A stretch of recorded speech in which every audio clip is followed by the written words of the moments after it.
Shattered to unbreakable. Listen here, sweet sister. Whether you think you have one little crack or you are shattered into a billion pieces, this podcast is going to give you the resources, tools, and skills to help piece yourself back together to form a beautiful, unique, solid, and unbreakable masterpiece. You are listening to Shattered to Unbreakable, the Reclaim podcast. Let's talk. Hey guys, welcome back to the Shattered to Unbreakable podcast. I am your host, Brandy Babin, and I have special guest Dana Ashford here with me today.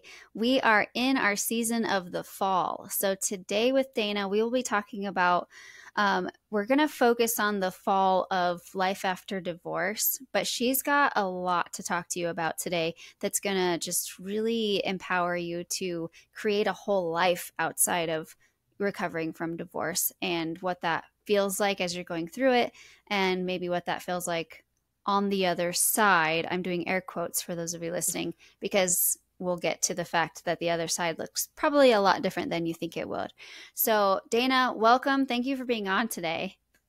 Thanks for having me. I'm so excited to be here with you. Yes. And tell them a little bit about you, because you have got a podcast, you've got an amazing, it's called Amazing You, right? This journey to, is it like a self-discovery or identity discovery? Tell them what they can expect with that.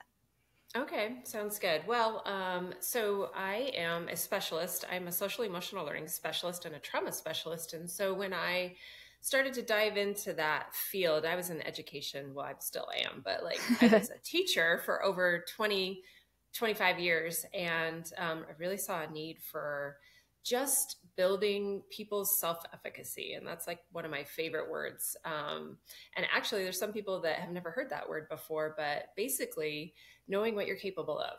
And a lot of times, and in regards to this topic, the fall, people don't always realize or believe what they're capable of. And so we get stifled, and then growth has a really hard time happening. Yes. And happiness and joy and all those things get stifled as well. So I really discovered the need for that. Yes. And especially with children, but with everybody. And so I just started hearing more and more, hey, that really makes sense to me. You were able to break it down so I could really just understand it and be able to use it. And a lot of times people would voice that, hey, there's this really good info, but I can't break it down to understand it, to use it. Right. And that's frustrating. And so then what ends up happening is it doesn't get used, and we're still in the same spot, right? And it's like a vicious cycle. So I developed the podcast, Amazing You, Empowerment Perspective, because I believe that empowerment is really about a perspective, and it's about perspective taking, but also believing in yourself. And so that's kind of where that originated. I actually just did it kind of for fun, and then heard that more and more that it was helping. So just kept it going. And I love it. Yeah. So that's so funny how those of us are like, I just am doing it because it's on my heart. Like, we're not expecting it to go anywhere, and everybody's like, this is amazing. I guess that kind of means it's true, right? Yeah, exactly. I love that. I've never heard it described that way. Self-efficacy is knowing what you're capable of, or recognizing or realizing what you're capable of. That is super powerful to me. I love that. So, and especially after divorce, because that shift in life leaves you questioning quite a few things.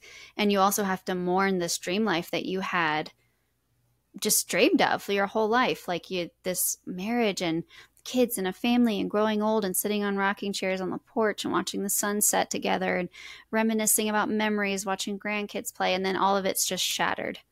And you have to figure out who you are and what you're capable of, like you said. So, I mean, we've both been divorced, so we can both definitely have some input on this topic. So walk us through your experience and kind of what emotions and thoughts were going through your head during those times.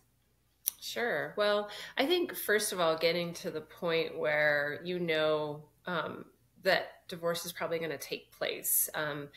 I feel like for most people, there's a lot before it. There's a lot of voicing how you feel. There's a lot of trying to fix it, trying Yeah. to recover it, right? And that takes a lot. That takes a lot Yes. out of you. It takes a lot. It shows a lot as well. And so it's eye opening. And I Hmm. feel like that first part is so draining. Yes. And then you really see, the next steps. But I do remember feeling like the fall, and I actually really appreciate that terminology, because when you get to a point where you have to decide what best next steps for you are, you probably in some regard have lost yourself, and Right. your self-worth is probably lacking or struggling. And so it's really extra hard to get to that place of what's best for me here, Yeah. That's so especially if true. you have a family. That puts an extra little kink in it, I Yeah. think, to decisions and what you think. But I remember the fall, sometimes it felt quick, like it was happening so fast I couldn't control it. Mm, And then sometimes it felt based on things I was seeing when I was trying really hard to work on it, to fix it. And that really was heartbreaking, right. I thought. Yeah. And I remember the first parts of my fall. And I do believe that you do have to fall, and you do have to fall all the way to Good point. an unpleasant or even scary, fearful place in order to rise. Yeah. So when you fall, I remember it feeling so heavy. I Yes. felt like I fell. So if you can kind of picture, like in a movie, when someone falls and they're going backwards and they can't, their legs are in the air, their arms are in the air, they're falling at a rapid rate, and they have no idea when they're going to hit that ground, Mm, but they know it's going to be hard, right. and they know it's going to hurt, and Yeah. they It's like have the that cringy anticipation. face. Yeah. And so I feel like the initial stages, that's what you're really feeling. And it feels like that heavy, Yeah. and you're going to hit the ground hard, and you're going to hit your back, and you're going to question what is going on, like what's happening to me. It might even feel like you feel so out of control. You were trying so hard to control an outcome, and fix things, but then it got to a point where you had literally no control, really, Mm, in how it hit you. I remember asking myself these questions, and it was almost like they just kept coming at me. And I remember that feeling really, really heavy. And hmm. some of the questions were like, why didn't I see certain things? Right. Why did I allow certain things? Why was it okay with me? And I think it depends on everyone's situation's different and what they experience. But sometimes a question comes in like, why am I so hard to love? Love is supposed to be easy. Love is supposed to be making your life whole, right? And Yes. if you're a really loving person and you give love, Easily. Yeah. Like it's not hard for you right? to give it. Why is it so hard to get it back? Right. And so you start having these questions pop in, and you almost feel bad that those questions are popping in, because Mm, you're like, you love yourself and you appreciate what you bring to the table. But there is an element where you're like, why? Why am I hard to love? I remember feeling this feeling in my stomach, and it kept revisiting me over and over and over and over. And it would hit me out of nowhere. Like I would be fine. Not fine, but I would be doing okay. yeah. And Like, then all of a sudden, it was like a hole in my stomach, but ugh. like deep, deep in. And it Right. was like the strangest thing to describe. Like this hole, and then it got achy. Mm. And it was like a sensation that just kind of like enveloped my whole body. And then I felt it move down into my fingertips. And Oh, man. Your I body was just really felt giving like, you messages. I know. And I tend to be, empathetic person. And so I tend to feel even other people's sensations or feelings. Right. And so at first I was like, what the heck is this? But it felt like my whole body was crying, is what it really felt Oh, like. that's such good imagery. Um, yeah. And hard too, because it's not something you can control, and I couldn't Right. control it, and it just came on. And the more I tried to stop it, the longer it would last, or the Right. more it would like intensify. And so I just started realizing that I needed to be in a place accepting where I was at Mm-hmm. and not having any expectation of where I was supposed to be, because I had no idea how long it was going to take to Right. get to that next place. And so I really started diving into, and being a college professor as well, I teach teachers how to be comfortable with the uncomfortable. Okay. So a lot of times you'll have situations when you're supporting children that you don't know the whole story, right? But you know it Right. feels uncomfortable. And you have to be able to be regulated and comfortable with the uncomfortable in order to support somebody. So I started using that same method that I teach with myself, which is actually Yeah. really hard. So it's so easy to help counsel somebody else, but Right. to counsel myself was like, OMG. Yes. So Because you true. have to be accountable for your own stuff. You have to be accountable for how you're seeing something, even though you know better. You have to call So yourself out. you do. So it was like an eye-opening experience. And so getting comfortable with the uncomfortable, that's a self-awareness piece. So saying, you know what, I'm feeling this right now. So when I had that whole feeling in my stomach, Mm-hmm. my body's literally having a physical reaction to feeling the grief that I was feeling. Right. And you're going through the stages of grief. And so sometimes that was anger. Yep. And I had to be real with myself and be like, you know what? I'm really angry about this. I'm really angry that this happened. Yes. Um, and what I really had to learn and dive into is saying it. That's a good point. Out loud, And right? right. So, like, I'm feeling this. And Yes. then I actually had to get really good at actually feeling it. So, letting my Okay. body feel it, but feel it all the way. So, if you're feeling angry about something, it's not like you have to go and do something physically, Yeah. destroy something or anything like that, but feeling that anger. So what I did was I really started tapping into, you know what, my body is so hot right now. Like Oh, I interesting. Yeah. literally could feel the heat coming off my skin, and Yeah. That's a just good point. really being like in that moment of, you know Right. what, my skin is hot. So that means I'm feeling like dysregulated. I'm feeling angry, and Mm-hmm. letting my body feel it until it didn't want to anymore. And of course, like, I would do this in my own space, right? Sure. So not with my kids or anything like that, Yeah. but just like really letting my body feel it all the way, experiencing it. And I really like that word too, because it is an experience Yeah, and it it's not the is. same for everybody. Yeah. Right. And then after that, being able to practice letting it go. So Yes. it's like my body experienced it and I became self-aware, and I'm proud of myself for being able to do that. So now I'm going to start thinking about this. And so I would really Okay. have to train my brain how to switch my perspective after I let myself feel what I was feeling, and Yes. then think about, hey, I think I want to do this tonight before I go to bed, take a Okay. So bath it's or like something like that. like a calming.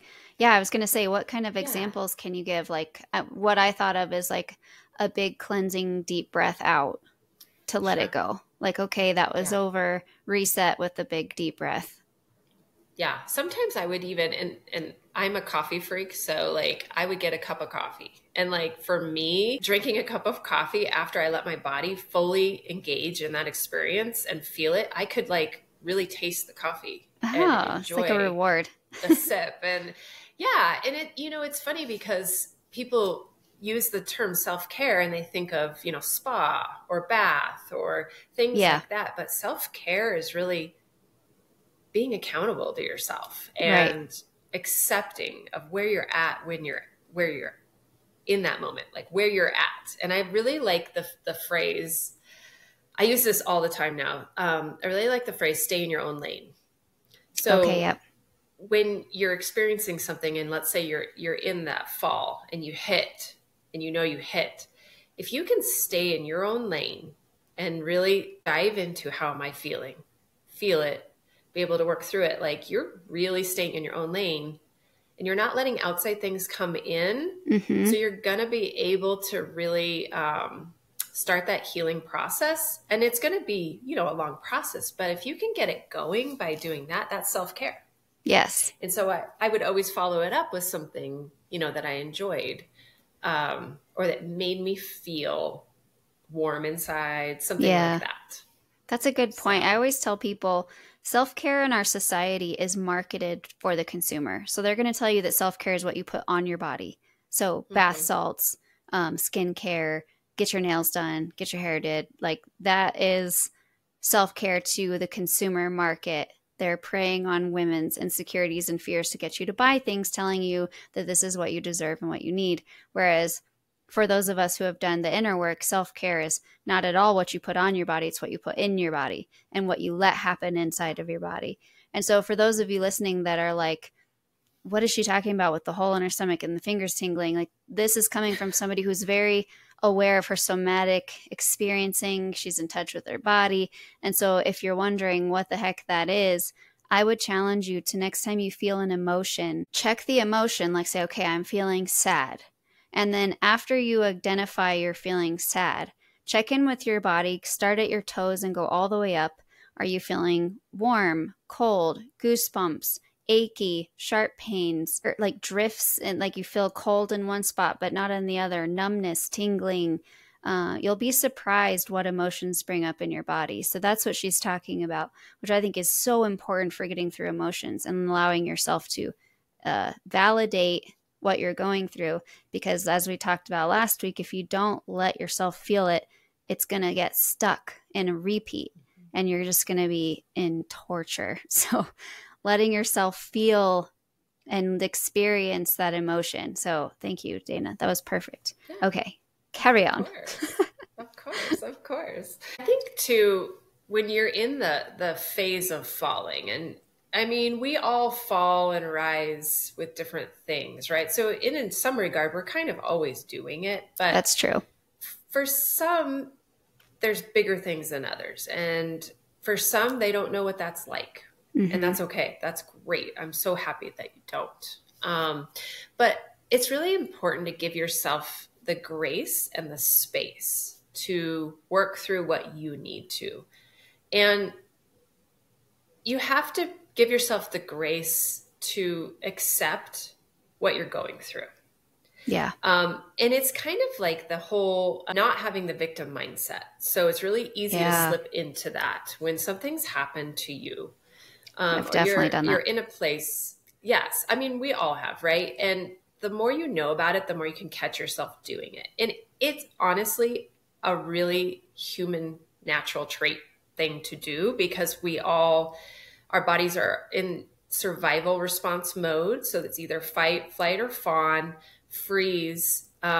And so if something's coming in that's threatening to you, and that can be emotionally or any of that, your body is going to go into defense mechanism. And so part Right. of that is being a victim, right? But if you can give yourself the grace and the space to accept where you're at, what you're experiencing is valid. And it Mm-hmm. doesn't matter if it's valid to anybody else. I always like to say, you never know what someone's going through.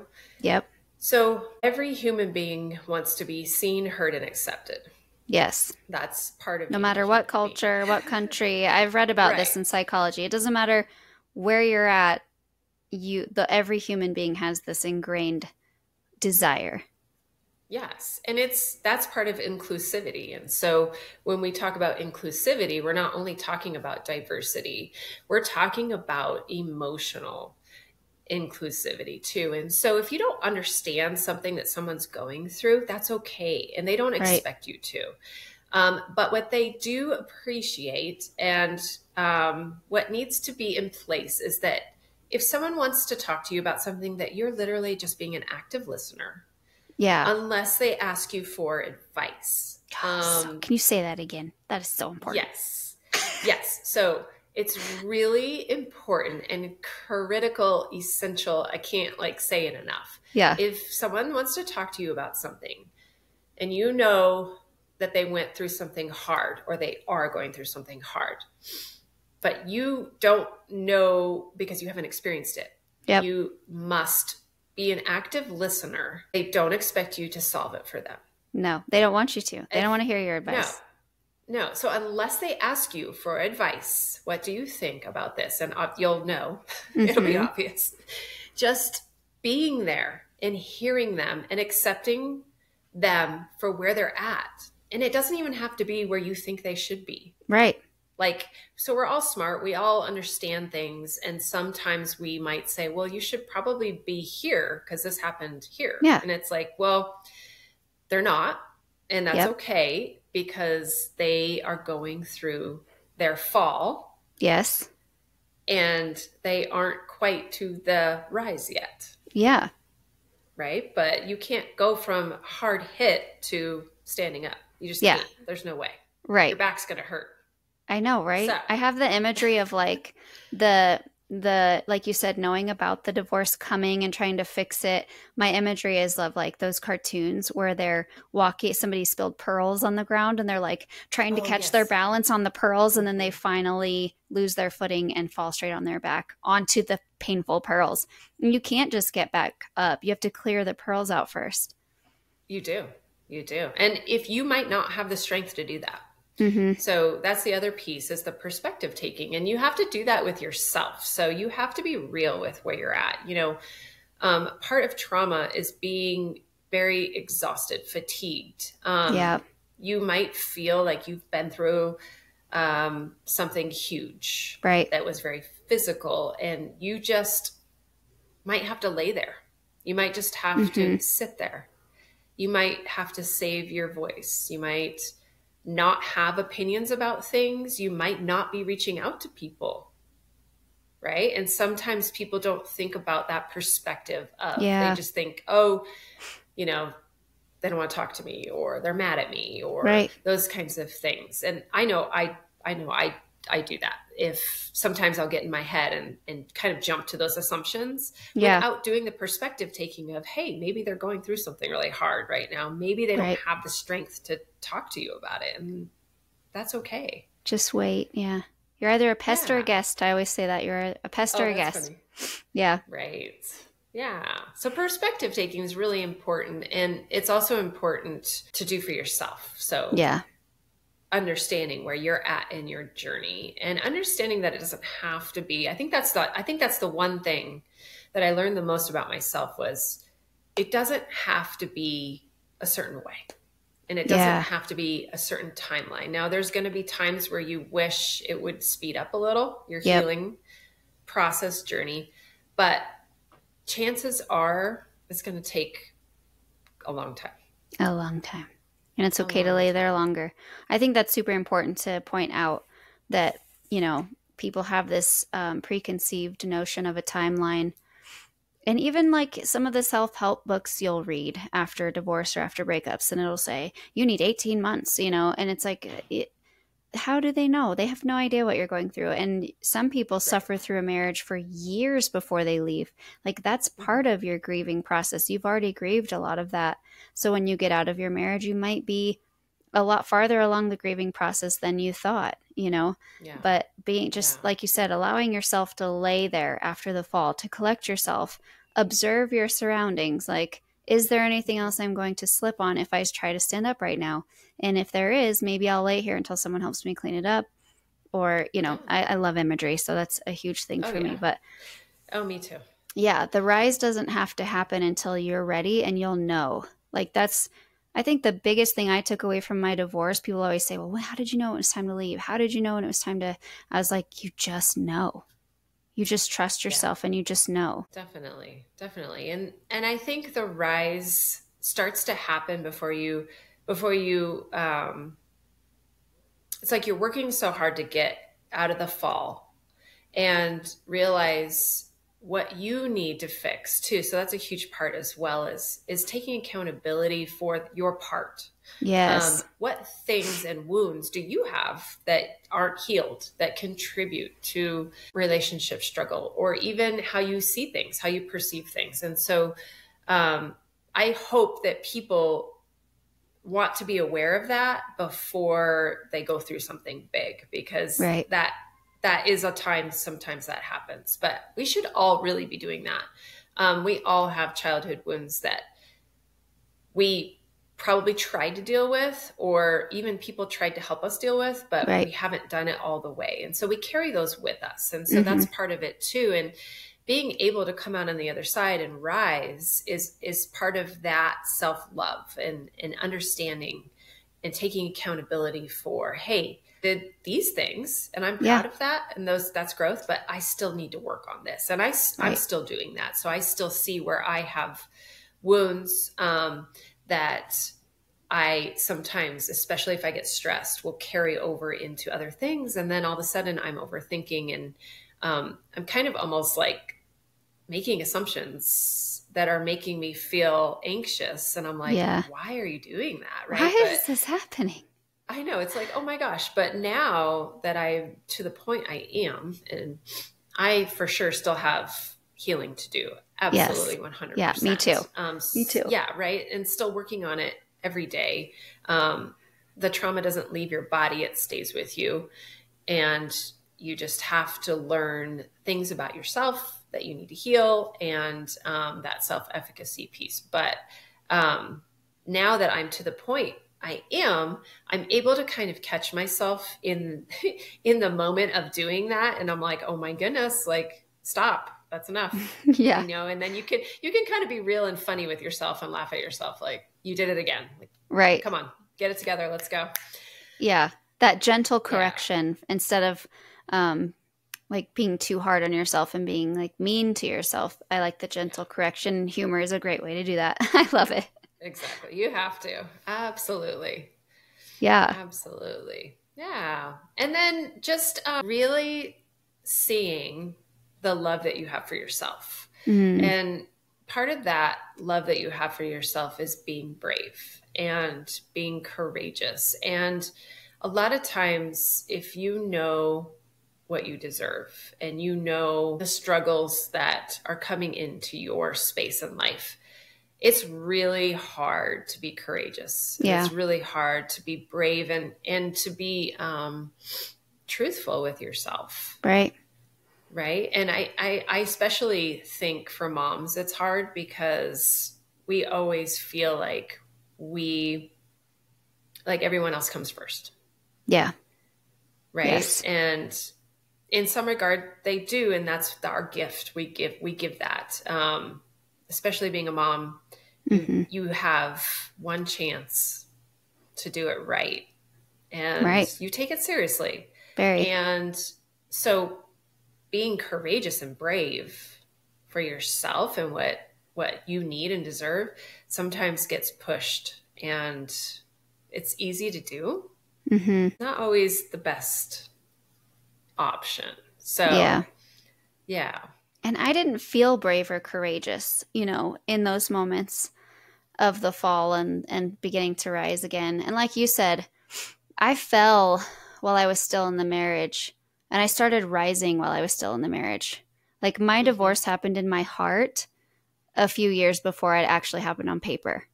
And that's Right. definitely something to think about is like, yeah, I didn't feel very courageous or brave through the divorce process. I actually felt scared and worried because there was custody Sure. battles and lots of smear campaigns and lies being told about me that weren't true, but people were believing them, and having to face those people when I went out in public. And there was a lot of fear and a lot of Yeah. worry, and being worried about being hurt by my ex. I was always worried that he was going to hurt me. And so I started taking Krav Maga and like all these things to try to protect myself out of fear and anxiety. And I didn't feel brave, but everybody around me was like, "You're so brave. You're so courageous." And I'm like, how?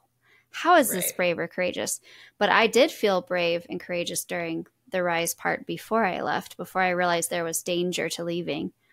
And so Hmm. you might even be courageous and you're not even knowing it because you're in, I guess, what am I trying to say?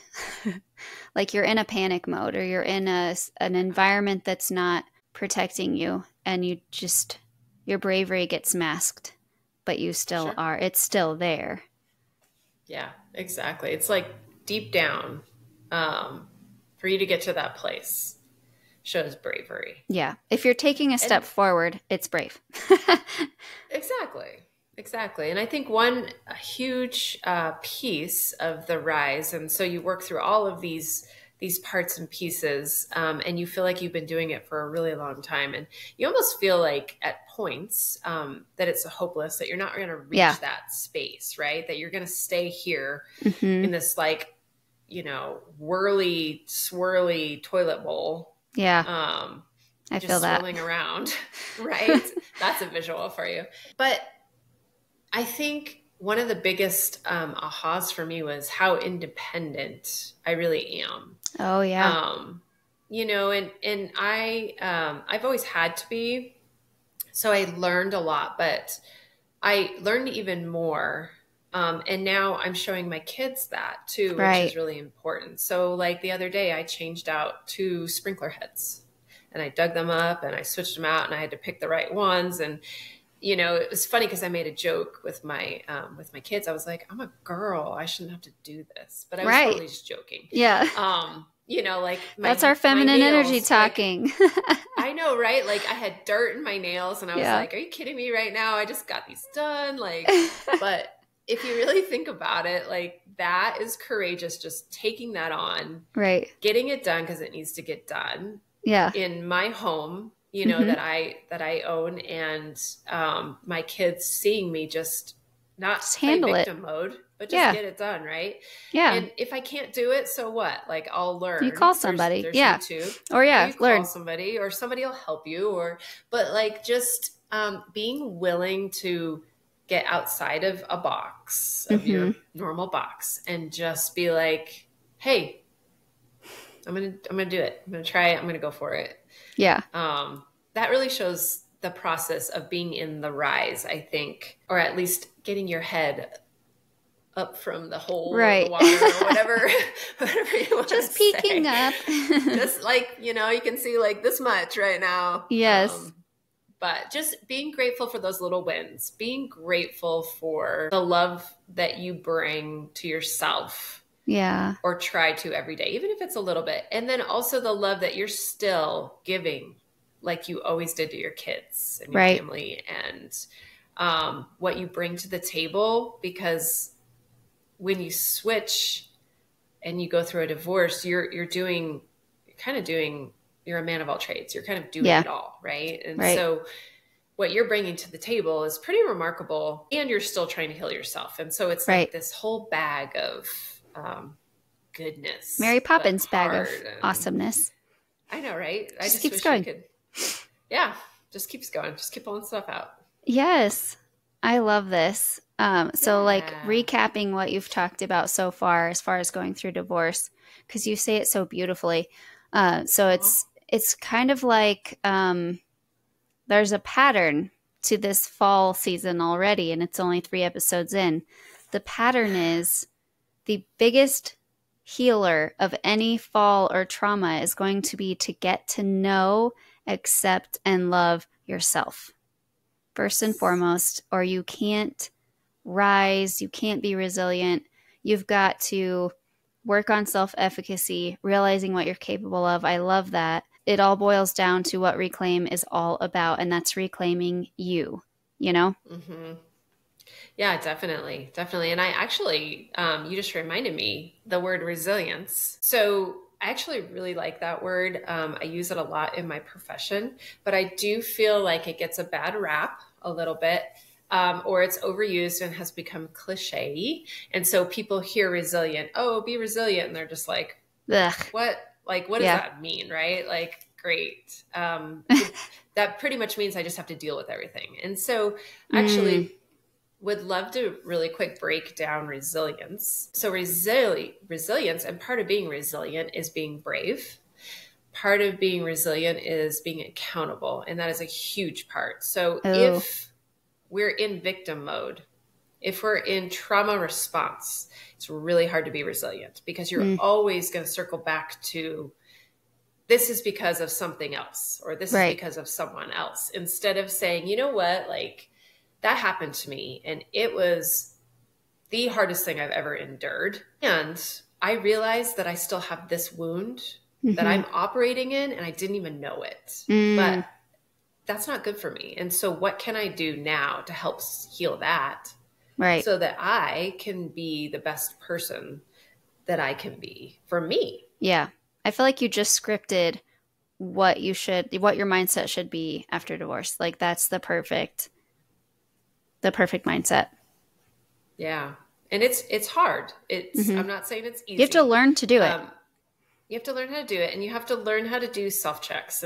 And so I do daily self checks, and part of it's because I teach it, so it's easy for Yeah. me to do one while I'm having a student do one. But just like throughout the day, how am I feeling? Like, how did I Mm, wake up? There's days, and when I was in my fall, there were days that I woke up crying.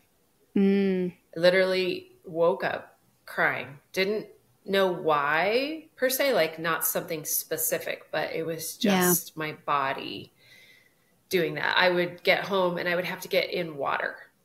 It was Oh, really okay. weird because it's not something that I like planned to do. It's just something that my body told me, you Right. have to get in water. I have to be in water right now. So Oh, like a that's so bath, cool. type of thing. But then while in the water, my body released and I would just sob and cry. Oh, And I would cry until I didn't have any more tears to cry. Um, and that was just all part of the process. And so, like earlier, when I said you have to let yourself experience that and experience mm-hmm. it all the way, I literally had to do that and let myself do that. Like I Yeah. said, until I had no tears to cry. And then I was exhausted. And It's it like it was letting kept the kind of, water pull the water out of you. yeah, it was interesting. And my body was just telling me, like, you need to do this. It wasn't like an option. It was like, you Mm. get home from work and you get in water. Yeah. And that was my routine for 6 months. Mine was the golf course. Ooh, I like that I just one went to the too. golf course. Anytime I was feeling down, I'd go to the golf course. Yeah, definitely. And it's a struggle and it's hard for you to be able to do those things and then still be there for your kids. Yeah. And it's not like you're going to always bring what you're experiencing to the table with your kids, but it's also really important that you don't act like everything's fine either. Like Good there's an point. in between, depending on the age of your kids too. Right. And so, you know, if your kids notice that you're feeling sad, it's okay to be like, yes, I'm Hmm. feeling very sad right now. Can you tell? And then it's important for them to see that and to understand and be empathetic to someone else having sadness That's so true. and how they can help that but not fix it. So we don't want Right. our kids to have to fix things for us, right? Yeah. But we do want them to learn how to build that empathy and the Hmm. compassion of just noticing outside of their own selves, That's type of cool. thing. And you can even Yeah. I've done this with my kids. Like they want to know why I'm sad. And then if it's not really appropriate for them to know, I'll just say, you know what would make me feel better is a hug. Can I have a hug? And then once they Yeah. give you a hug, you're like, thank you. And then they are like, oh, yeah, I fixed you, I for the know, right? younger ones. Yeah. So it's cool because Yeah. if I am sad and they notice, it's like, I am feeling sad. But you know what would make me feel better is a hug. And then when they're And sad, that's they'll and ask you for a hug, that's which is cool. yeah, exactly. And that's appropriate. That's where they're at in their development. They can give that. And so Hmm. it makes them feel like they're part of the healing process too, right? Yeah, absolutely. Yeah. I love that. Do you have any Yeah. other ahas or closing thoughts for everybody? I'm trying to think. I feel like I said a bunch of You did. You stuff. said amazing. Everything was amazing. Hopefully it made sense. It's really a journey and a process. And I've had in my life, even going back to, let's say, like high school or even Yeah. before that, actually, um, I've definitely had big things happen. Hmm. And so I feel like I really resonate with the fall and the rise. Hmm. Um, and I really resonate with the fact that you're not just going to fall once and rise once and then Mm. you're good to go. Yep. Okay. And if that's the case, great. I mean, Good for that's you. But you're amazing. probably That's amazing. denying the other falls. Right. And I do feel like we should always be growing. Yes. We should never stop that. Right. So keep that going, keep being brave about that, and Yeah. getting comfortable with the uncomfortable. So that's one of my favorite phrases. Right. And if you find yourself like trying to push away uncomfortable, and it could Mm-hmm. be anything, it could be conflict, uncomfortable conversations, Yep. as your kids become teenagers. So I have two grown kids and one that's almost there. So I feel like I can say this, but there's going to be a lot of uncomfortable times in your parenting of teenagers because they're turning into people. They're Yeah. taking, educational risks, hopefully, that are good for their development, but you're going to have to be there for them emotionally more than you Right. ever have. So when they're little, it's physically keep them Yes. safe that way. That's true. When they get older, it's emotional, and you want them to come to you. You want them to talk to you, but it's going to be uncomfortable. And if you have a hard time with that, and you do, you have to get yourself comfortable with that uncomfortable feeling and being able to sit in that Right. instead of it freaking you out. Is really going to be helpful for being able to work through solutions and problems and advice and all those good things. So, Yeah, absolutely. And like you're a trauma specialist, like you and the socio emotional learning. That's you have all of these tools, and so for those of you out there that don't have those tools, I would encourage you to get in touch with somebody like Dana or get a therapist. I had so many different methods of my healing. Started with talk therapy, did EMDR, did brain spotting, and then became a brain spotter myself because it worked so well for me. And then I had tapping, and I had lots of social support. I did a lot of self-development, reading a lot of books, listening to a lot of podcasts, controlling what was going into my ears and into my body. I always say what entertains you trains you.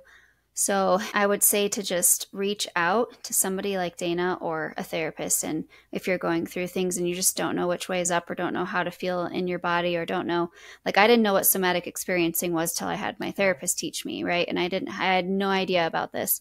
And it helped so much put things into perspective. It also helps me with my kids. I'm like, are you feeling like when they're angry, like are you feeling anything in your chest or your stomach? What is your body telling you? So right. it's really powerful stuff. And so I thank you for bringing up the body work. And I encourage any of you going through divorce, or if you know your marriage is in trouble and you see it coming and you're trying to fix it, but you kind of know, that it's not going to work out. You have kind of this scary unknown road ahead where you think it's actually going to happen. Get a therapist in line or take Dana's Amazing You program and start preparing yourself emotionally for that fall. Right. Definitely. Definitely. I mean, we're all capable. We're all capable of being strong. But sometimes it needs to be broken down in a way that you can really digest it. And I always like to say, and I do this a lot with kids, and I really do believe that if we can learn this at a young age, that it helps us as we grow. But some of us weren't fortunate enough for that. Yeah. It's still possible to learn, but you definitely need to be able to take ownership of the knowledge in order to use it. So if you just get told a lot of clinical things that don't make sense to you, right? I mean, that's all valid, and there's clinical terms that are valid, but then take it to another level and try to find out what that means broken down. Right. And how can I use that? How can I dissect that so that I can apply it to what I'm experiencing right now type of thing. Yes. Makes sense. And that's the hard part. Yeah. And you talk about that on your podcast too, right? If people want to listen. I do. Okay. Yeah, So yeah, go definitely. to the Amazing You podcast if you have questions on that.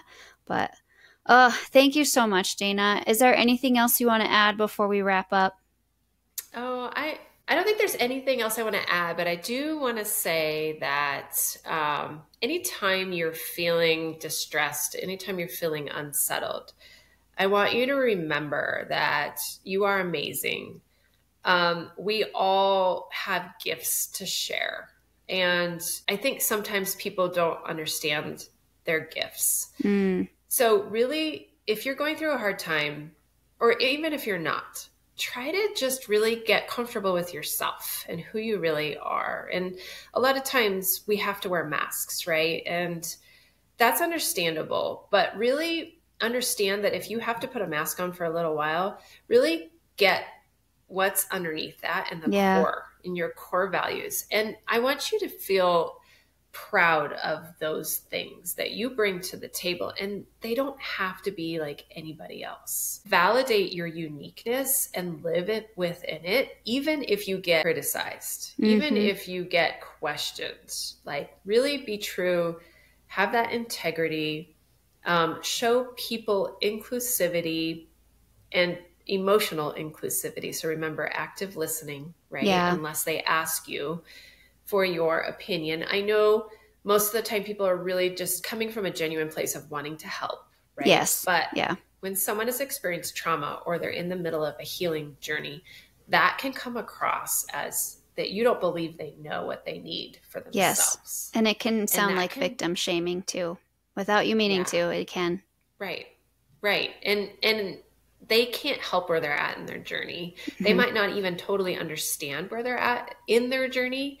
And that's okay, because it's a process. And so if we can just be there for them, see them, accept them, listen to them, we're going to be meeting that human connection core competency that we all as human beings require. Yeah. But especially if you're going through something hard, it's even more of a requirement, and people aren't going to ask for it because they might be embarrassed. They might feel like they're too much, type of thing. So So true. Just remember those things. Remember those things. And we should all strive for feeling empowered, but doing perspective taking to get to that place.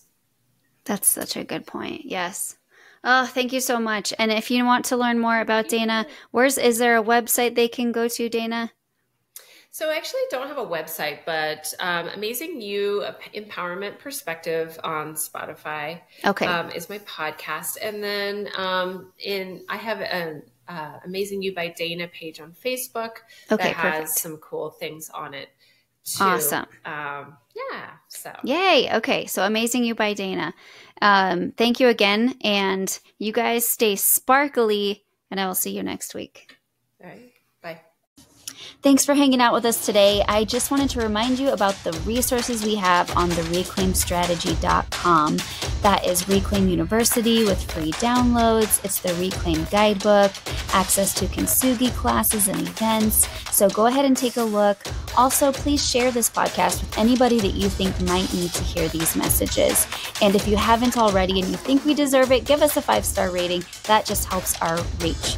So I love you guys. Stay sparkly, and we will see you next week.